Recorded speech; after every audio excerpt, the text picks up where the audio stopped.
Welcome, friends and traders. Let's quickly review buying, selling opportunity bars, how they reveal the reversals, and incidentally, potentially some timing. It is designed to look at big bars visually, and placing this tool on it and keeping the size for duration of the session or maybe multiple session until the next big bar is found. So here's the tool. You have seen that before. Level 3 buyer seller bars.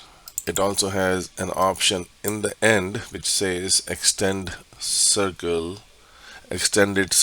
enabled. You can enable that or disable that. The circles have other impact. Now this is chart of ES. We are putting it on 44 minutes because 44 minutes has association with the ascendant, and also 4 plus 4 is 8, which is the terminal frequency of number system in the hidden space. So here we look at this market is open here, and this is a very huge bar. We can start with this initially because Sunday opened, and this is the most impulsive bar you got at that moment in time. So you place this tool, you have to do 2 clicks, and then our idea is to get the height done properly. So you have 2 hotspots.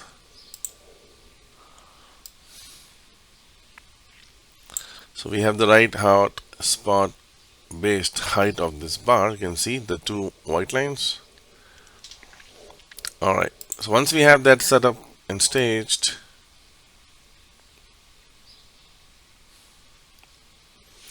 we're gonna move this tool if we need to precisely on the, but the triangle is offset by 1 bar, as you can see here. You also have the option to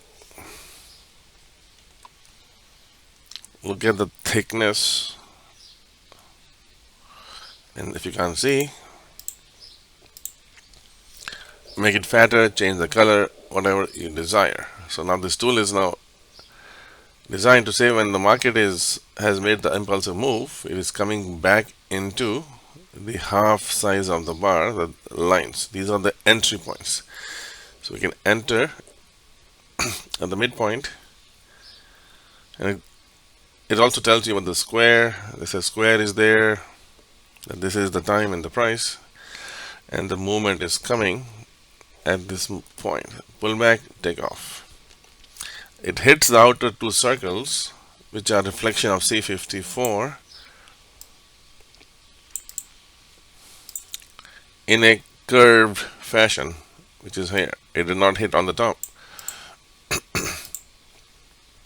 So that is the beauty of the circles. The measurement is C54, but it is in the rotational angular momentum. It is staged that way. So now we have this big bar until we find a new one. We'll keep moving it. So where do we move it next? We'll move it to next and overlay on where potentially the new big bar is, but we are not going to resize it. We're just going to relocate it. You understand? Until we find something bigger than this prominent bar. Once you see this, what is happening here again? When this is extending and blowing up, from here it blew up.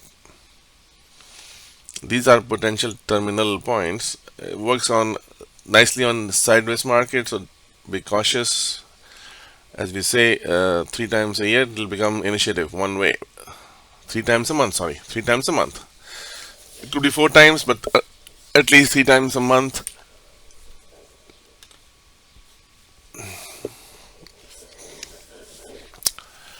Market is going to become initiative. So you can also guess that every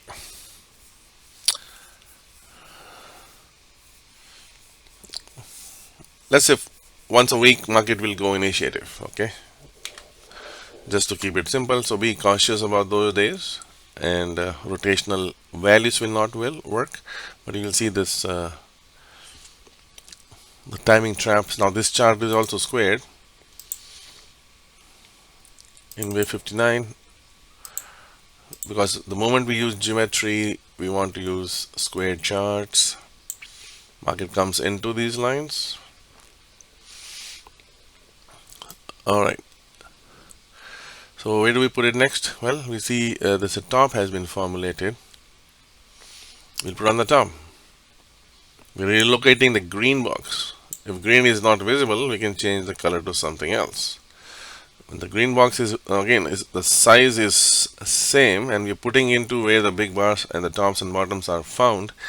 And we found this top, and market is coming down here. So now two things need to happen. You need to enter the trade when market comes into these lines. So you can see here it went to, that's why we have these internal white lines. This is describing the height we found here. What is going on here? We found the height there. Let me zoom in.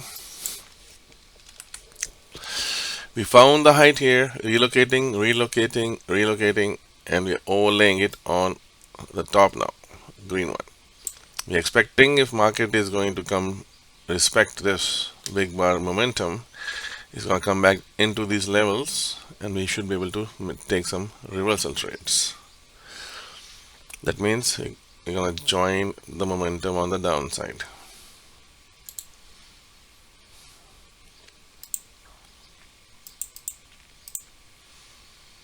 And there it is, right? Now we don't have any oscillators here, we don't have to worry about it. And then market comes and hits this outer two bands, C54 bands on both sides, and takes off. Now the interesting thing has happened, which is we see this is a new big bar now. Now what we're going to do, we're going to take this structure, this white line, and the hot spot, and we'll have to stretch it now. To stretch it, we're going to use the stretcher, not the mover, and here it is. So the height has been adjusted. And what we're going to do now, moving forward, we're going to use this new structure. And first of all, I will, sometimes, it's good to move it back, lay it exactly where it is. So we laid it out exactly on this bar. When we found this bar, all right, market went to these yellow lines. This is what they were expecting to be potential momentum push on each side, and this is where it was, and it came down. And then we have again a circular energy. When it gets here, you can hide behind the circle. All right, then the structure is placed. Now, since this is a bullish bar, we're expecting market to come into it, and you can go up. And then incidentally, I was talking about, that is not what we are thinking, that this edges, the end of the, what is happening is, this is a vector of time and price. This is time and price vectors coming together. That's all there is based on this. Because if you know, in some grade they teach us about Pythagorean theorems, a square plus b square equal to c square. You can think about this is the time and price vector coming together. When it comes, it comes. Alright, but there are other kind of complex vectors we deal with. Anyway, so do not rely on this tensor as such too much, but alright, it gives you an idea, definitely. So going back to this, what we do is, when you see this big bar, doesn't mean you have to move forward. We can also move it backwards right here, because the bottom was just enough big bar, but it happened here. This is initiative impulsive bar, but here you can see it was just one bar back. You can move it. The same height has been moved backwards.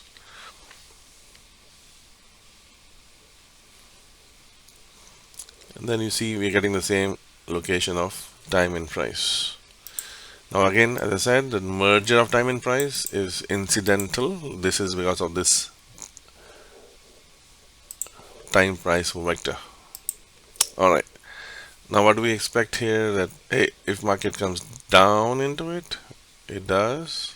Since it comes from the top, it may not pull down to the lower levels. If the momentum is strong, if they want to hold it for a short burst of time, they'll come back to first two levels. But if we enter here, stop loss is here, enter if it comes down. So we can do multiple entries and stop loss will be below this. Now there's no oscillations, we're just dealing with the reality of the market without looking inside the bar. Now this bar has been found, now it will be placed. Now where can we place the bar? Now this is the high of that scenario. This huge bar, we placed it right there. So what are we expecting? Since this is the bearish bar, we're expecting the bulls will come back into it. This is 50. Right? You got short here, stop loss is here, or maybe somewhere here, right?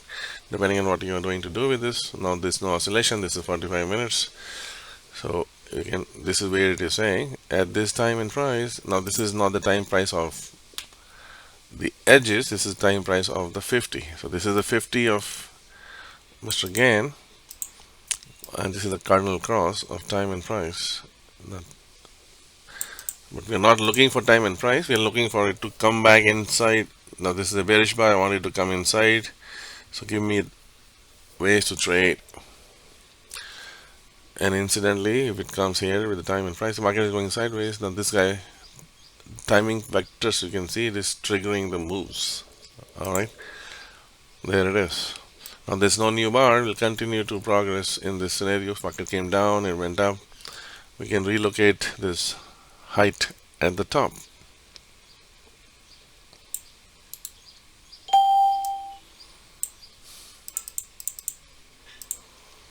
Relocate the height at the top.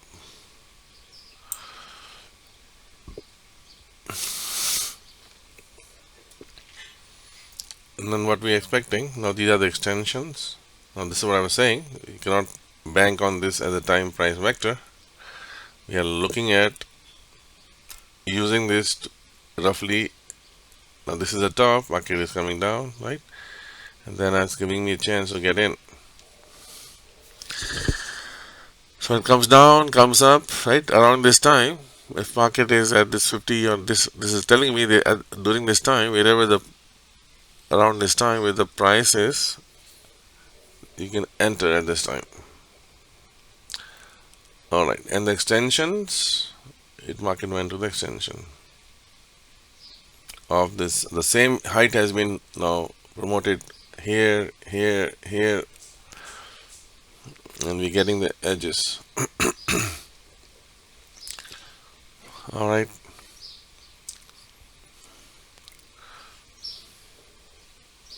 And these are the angel circles. This is C54 in the top.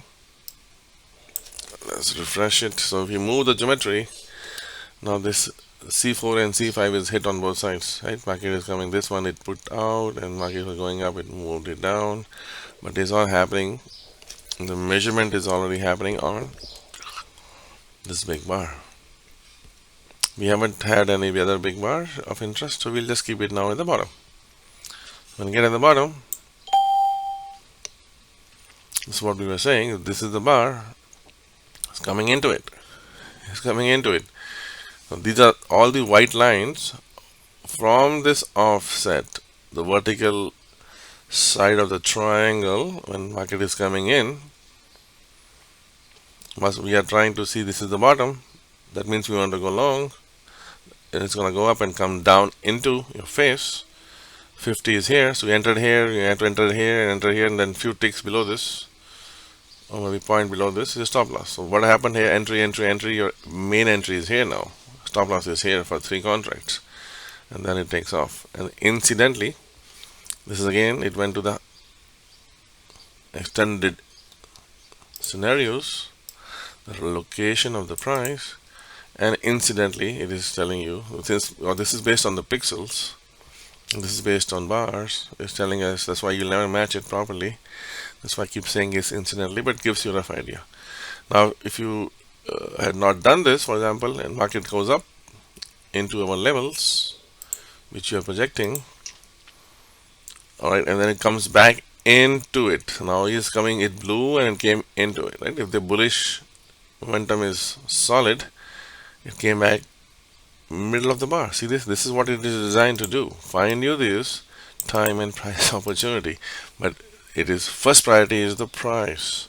Market came and pulled into these levels.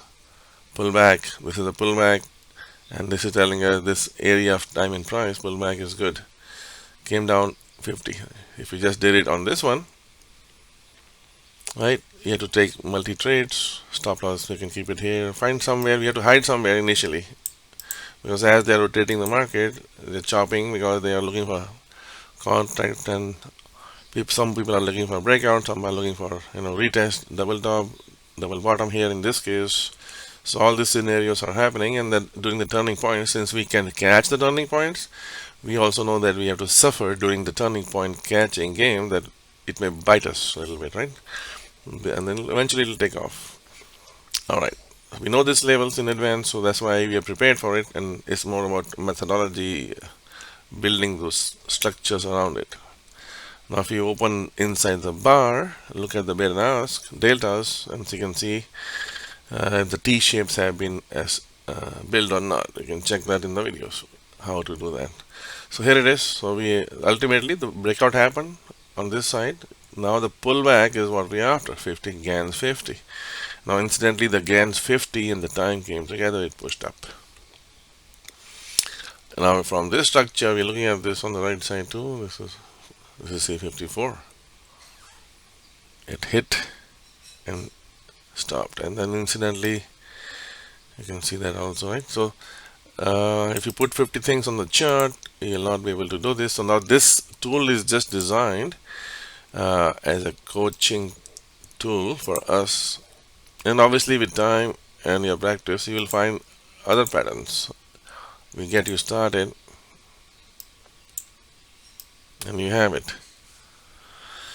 Now this is the top, official top came here, so I'm moving the same high official top on this top. I'm putting this on top. So from here market went down, came back to 50 level. There was not much momentum here. So if we entered here, it's the Euro session, sorry, it is Asia session, not much going on there anyways. Alright, this was now this can be a bottom as well. So this big bar was there, it came up, came down 44 minutes. This is the bar and this is the bottom. So we're looking at this structure. Now this is kind of a doji, huge doji bar. We don't know how to treat this as a bullish or bearish. But right now we are at the 50. We know it's going to blow from 50, right? Okay, it's going to blow from 50.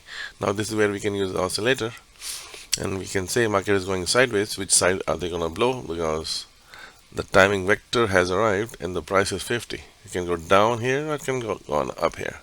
So this is where you can use those oscillations. Now the question is, market was going down for 2 hours, 3 hours, and we can think, okay, I'm going to go long, and then long is here and here. Stop loss is here. Now keeping the same vector on the top, I'm just matching to the tick on the top. Right here, market went first of all into our extended levels, and we have a timing vector, and there it goes. So I hope this helped on how to use this buyer seller scenarios. You can disable the extended circles if you don't want to, and this is what it says, buyer seller bars, right? Now this is the sideways market. It went nicely, and there will be a market where it goes one way for the whole day, but we were able to catch things effectively. Thank you so much.